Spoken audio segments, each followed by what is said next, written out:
बहुत साल पहले की बात है। किसी जंगल में दो खरगोश रहा करते थे। दोनों बहुत अच्छे दोस्त भी थे।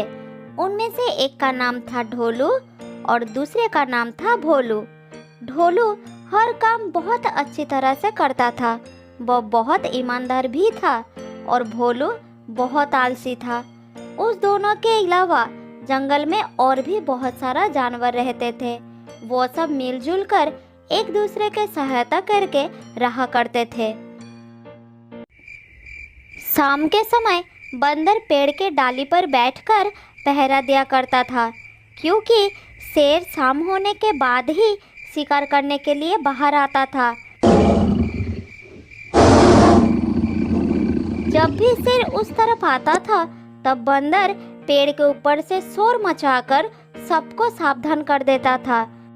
बंदर की शोर सुनकर सारे जानवर हाथी के पास चले जाते थे। शेर जब सारे जानवरों को हाथी के पास जमा देखता था, तब वो दूर से ही वापस चला जाता था।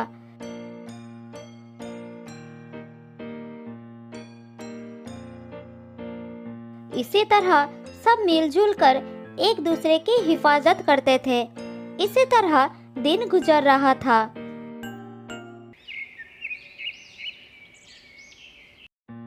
एक बार सर्दी के मौसम में ढोलू और भोलू बातें कर रहे थे। भोलू, जब से सर्दी आई है मुझे यहाँ सोने में बहुत तकलीफ हो रही है।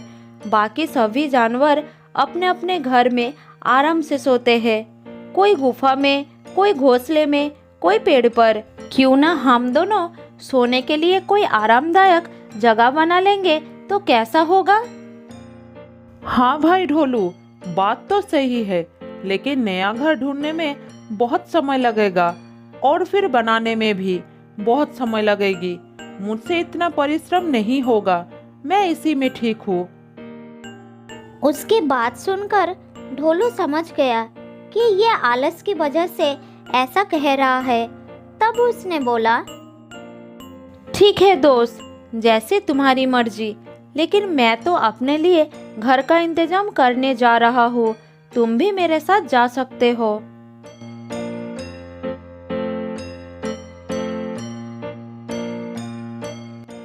ये कहकर ढोलू जंगल में इधर उधर घूमने लगा। घूमते घूमते वो एक बड़ा सा बरगद के पेड़ के नीचे आ गया, जिसके नीचे एक बड़ा सा छेद था। वो उस छेद से सीधा अंदर चला गया और अंदर जाकर आराम से बैठ गया और बोला, अरे वाह, ये जगह तो बड़ा अच्छा है और सुरक्षित भी। इसके अंदर मुझे ठंड भी नहीं लगेगी या फिर किसी जानवर मुझ पर हमला भी नहीं कर पाएगा। मैं इसे अपने घर की तरह इस्तेमाल कर सकता हूँ। फिर ढोलू खुश होकर भोलू के पास गया और उसे बुला कर लाया, अपना घर भी दिखाया।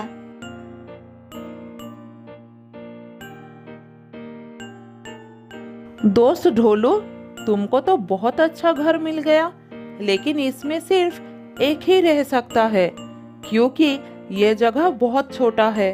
अब मेरा क्या होगा? मैं कहाँ जाऊंगा? अरे दोस्त, तुम चिंता मत करो, हम दोनों मिलकर तुम्हारे लिए भी एक ऐसा घर ढूंढ लेंगे। ढोलू का बात उसे अच्छा नहीं लगा। उसे घर ढूंढने में अब भी आलस आ रहा था। फिर वो वहां से चला गया।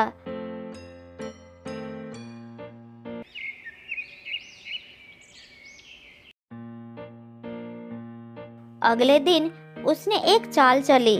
वो दौड़ते दौड़ते जोर जोर से चिल्लाने लगी कि शेर उसके इलाके में घूम रहा है और एक जानवर को शिकार बना चुका है। उसका ये शोर सुनकर हाथी के साथ ढोलू भी वहां पर पहुंचे। फिर हाथी उसे कहता है, अरे ऐसा कैसे हो सकता है? शेर तो शाम के वक्त ही शिकार करने आता है। तुमने किसी और जानवर को तो शेर नहीं समझ लिया? नहीं, मैं सच कह रहा हूँ, वो शेर ही था। मैं किसी और जानवर को नहीं देखा। मेरा यकीन मानो, जल्दी सावधान हो जाओ। अगर इस समय बंदर मौजूद होता तो हम अभी उससे ठीक से दिखवाते कि सच में कोई शेर आया है या सिर्फ तुम्हारा वहम है। ये सुनकर भोलू बहाना बनाते हुए बोला, अरे यही तो अफसोस की बात है कि शेर ने जिस जानवर को मुंह में दबाकर घूम रहा है वो हमारा प्यारा दोस्त बंदर ही है। अब वो कभी वापस नहीं आएगा। ये सुनकर सभी जानवरों को बहुत दुख हुआ। थोड़ा संभलकर हाथी ने कहा, अगर उसने सच में बंदर का शिकार कर लिया है तो शेर के आने की खबर देने वाला अब यहाँ कोई नहीं है। अब हमारे लिए यहाँ रुकना खतरे से खाली नहीं है। हाथी की बात सुनकर सभी जानवरों ने वहां से जाने का फैसला किया और ढोलू भोलू भी उनके साथ वहां से निकल गए।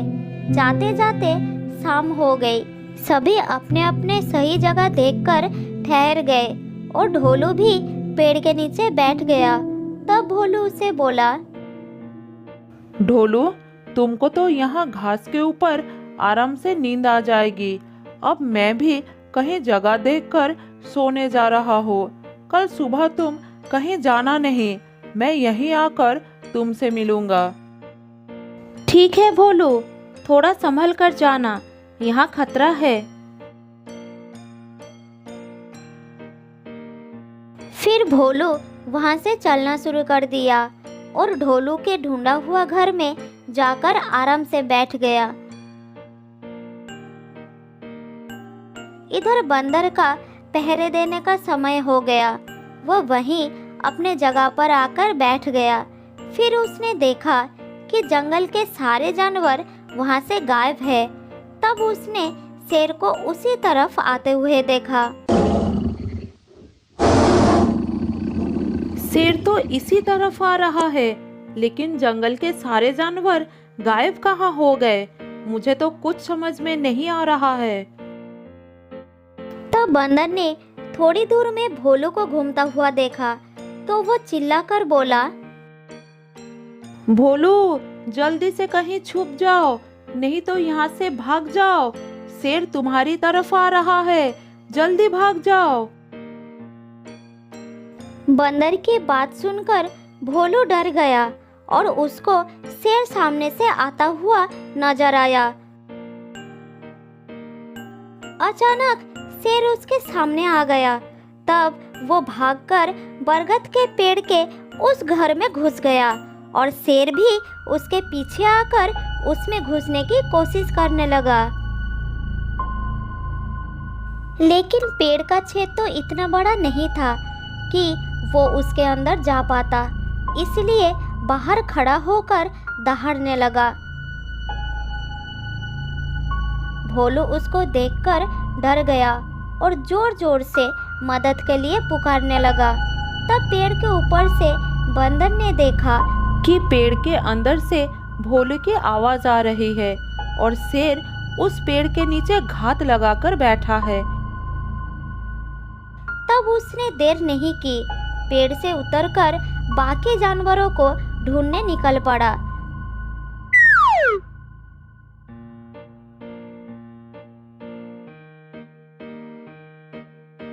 थोड़ी दूर जाने के बाद उसको ढोलू नजर आया और ढोलू बंदर को बाकी जानवरों के पास ले गया।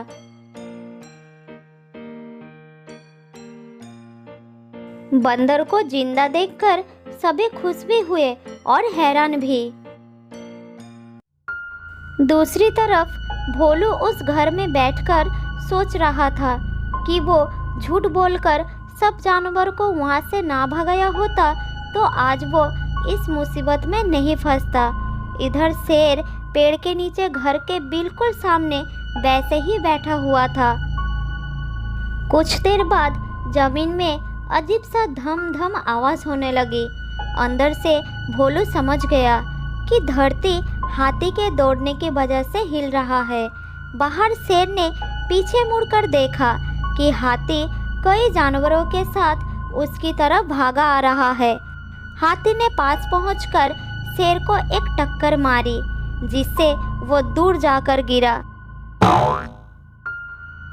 फिर सभी जानवरों को एक साथ देखकर शेर वापस अपने इलाके की तरफ भाग गया। थोड़ी देर बाद भोलू घर के बाहर आया और फिर ढोलू समेत सब जानवर उससे गुस्से भरी नजरों से देखने लगे। तब ढोलू ने बोला, क्या अब तुम बताओगे कि तुमने झूठ बोलकर सबको यहाँ से जाने पर मजबूर क्यों किया था? तुम्हारे इस झूठ की वजह से हम सबकी जान भी जा सकते थे। तुमने ऐसा गंदा हरकत क्यों किया? ढोलू की गुस्से भरी बात सुनकर भोलू ने उन सबको सब कुछ बता दिया और फिर रोते रोते सबसे माफी भी मांगी।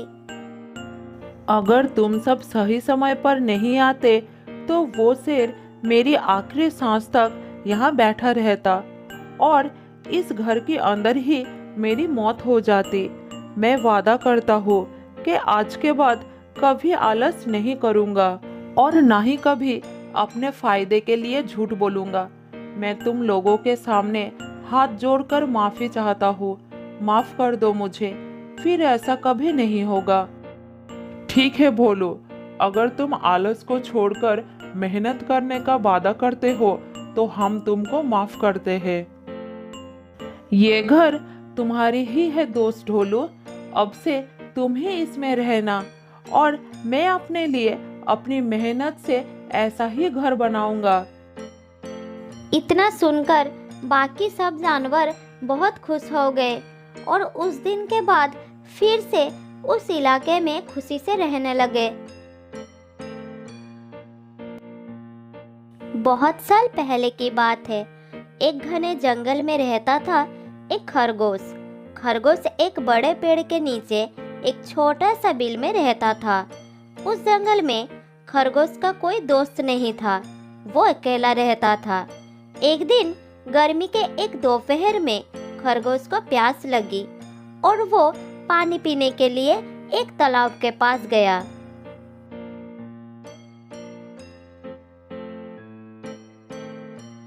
खरगोश ने तालाब से पानी पिया और वही आराम करने बैठ गया।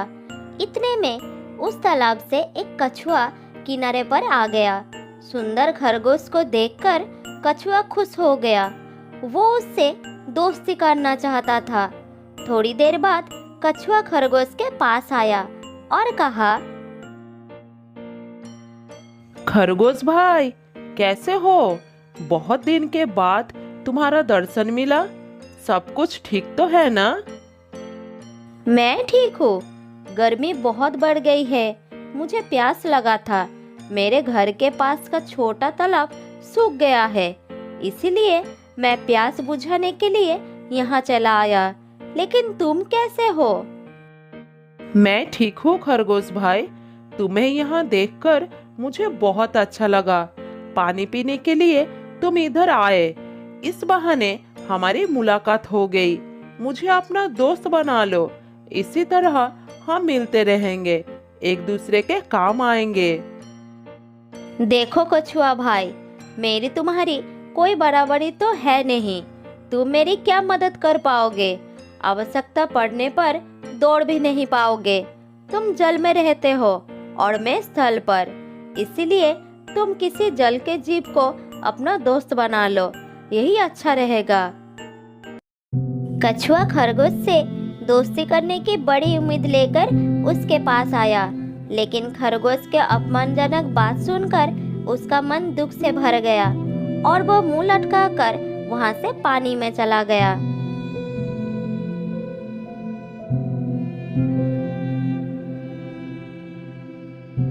इस तरह खरगोश हर रोज उस तालाब में पानी पीने के लिए आता था। कछुआ दूर से खरगोश को देखता था, लेकिन कभी उसके पास नहीं आता था। एक दिन जब खरगोश उस तालाब में पानी पीने के लिए आया, तब किनारे पर तालाब का कीचड़ फैला हुआ था। पानी वहां से दूर था। खरगोश ने जैसे ही पैर आगे बढ़ाया, तब उसका पैर कीचड़ में फंसने लगा और वो डर के मारे पीछे लौट आया। कछुआ दूर से ही खरगोश की विवशता को देखता रहा। खरगोश प्यासा भी था और अपने आप को पानी तक नहीं ले जा सकता था। इस कारण पानी भी नहीं पी सके। कछुआ दूर से सब कुछ देख रहा था। खरगोश की ये हालत देखकर कछुआ और नहीं रह पाया। फिर वो उसके पास आया।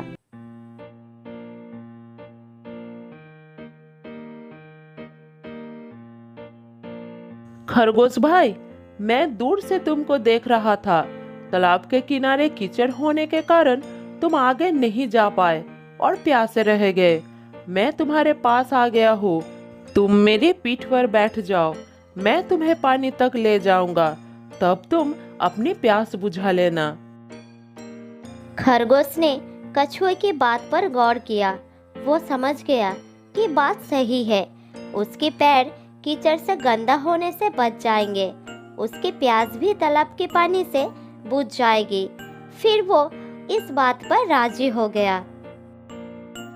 ठीक है कछुआ भाई, तुम मुझे तालाब के पानी तक ले चलो।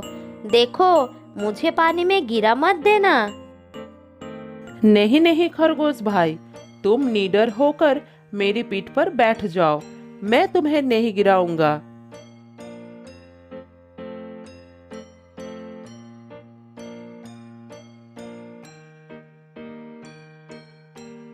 फिर खरगोश कछुए के पीठ पर बैठ गया। कछुआ उसे अपनी पीठ पर बैठाकर तालाब के अंदर चला गया।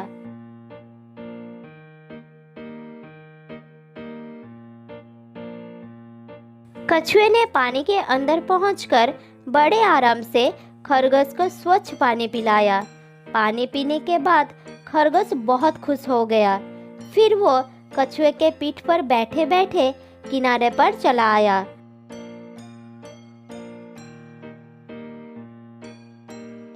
खरगोश को बहुत प्रसन्न दिखाई पड़ रहा था।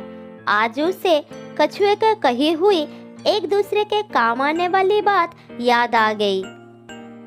कछुआ भाई, तुम एक सच्चे दोस्त हो।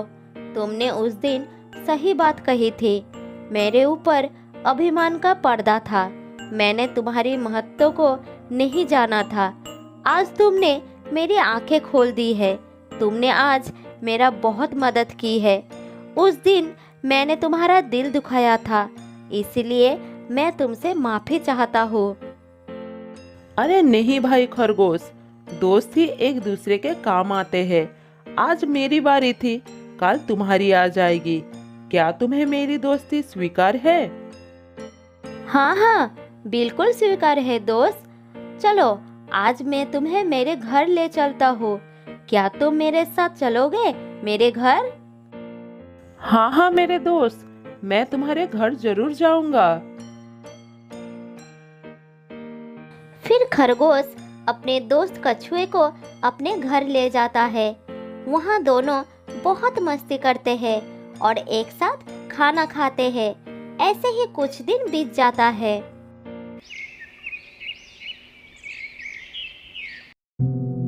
जिस तालाब में कछुआ रहता था, उसका पानी भी सूखने लगा। खरगोश को भी इस बात की बड़ी चिंता हो रहा था। वो सोचने लगा कि अगर ये पानी समाप्त हो गया तो प्यासे मरने की नौबत आ जाएगी। तब दोस्त कछुआ भी कुछ नहीं कर पाएगा और वो भी पानी के बिना परेशान हो जाएगा। फिर वह कछुए से पूछता है, कछुआ भाई, कुछ ही दिन में ये तालाब का पानी सूख जाएगा, फिर हमारा क्या होगा? हम कैसे जीवित रहेंगे? खरगोश की बात सुनकर कछुआ थोड़ा चिंतित हो गया। फिर वो उसे आश्वस्त करके कहता है, खरगोश भाई, आसपास के सारी तालाब के पानी सूख रहे हैं। अब किसी भी तालाब में पानी नहीं रहेगा। हम सभी के लिए ये दुख की घड़ी है। हमें यहाँ से दूर जहाँ पानी हो ऐसी जगह पर जाना होगा। तुम तो जानती हो कि मेरे चलने की रफ्तार क्या है, इसलिए मेरा कहा मानो और आसपास जहाँ बहुत सारा जल हो उस जगह का पता लगाओ। इसके बाद हम वहाँ जाने का प्रबंध करेंगे। कछुआ भाई, पानी का पता तो मैं लगा लूंगा, लेकिन तुम वहाँ कैसे पहुँच पाओगे? तुम्हें यहाँ छोड़कर मैं भी नहीं जा पाऊंगा। मेरे दोस्त, पहले पानी का तो पता लगाओ, उसके बाद वहां पहुंचने का रास्ता भी बना लूंगा। जल्दी जाओ दोस्त, देर मत करो, नहीं तो हम सब मुसीबत में पड़ जाएंगे।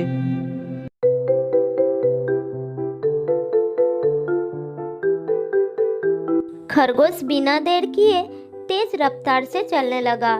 दौड़ते दौड़ते वो जंगल के बाहर आ गया। जंगल के बाहर कुछ दूर जाते ही उसे एक नदी दिखाई दिया। उस नदी में बहुत सारा पानी था। उसे स्वयं से ज्यादा अपनी दोस्त कछुए की चिंता थी। कुछ देर बाद वो दौड़ता हुआ कछुए के पास पहुंच गया। कछुए के पास पहुंचकर खरगोश ने नदी के बारे में सारी बात बता दी। खरगोश भाई, मैं जानता हूँ कि तुम मुझे लेकर चिंतित हो। मैंने भी जंगल के बहुत सारे दोस्तों को बुलाया है। अब यहाँ पानी के बिना कोई भी प्राणी जीवित नहीं रह पाएगा, इसीलिए हम सब साथ में यहाँ से जाएंगे। खरगोश ने आसपास के कुछ जानवरों को इकट्ठा किया। उसने बंदर को एक कपड़ा ले आने के लिए कहा।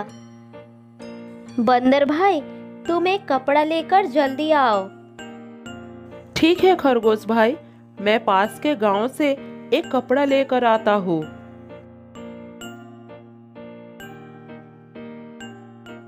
बंदर कपड़ा लाने चला गया और थोड़ी देर बाद आ भी गया। उसके बाद कछुआ कपड़े के ऊपर बैठ गया और उसे थैले का रूप देने के लिए कह दिया। बंदर ने उसके कहे अनुसार कपड़े के थैले में कछुए को सुरक्षित स्थापित कर दिया। फिर कछुए ने थैले के अंदर से कहा, बंदर भैया, अब एक काम करो, मुझे थैले के साथ हिरन के गले में लटका दो। हम सब साथ साथ नदी के पास पहुंच जाएंगे और एक नई दुनिया बसाएंगे। फिर सभी जानवर एक साथ नदी के पास जाने के लिए चलना शुरू कर दिए। हिरन की गले में लटकती थैले में बैठकर कछुआ भी सबके साथ नदी किनारे पहुंच गया। सभी नदी के पास पहुंचकर बहुत खुश हो गए। वहां चारों तरफ हरियाली थी और पीने के लिए बहुत सारा पानी था। कछुए की चतुराई ने उसका और सबका काम आसान कर दिया।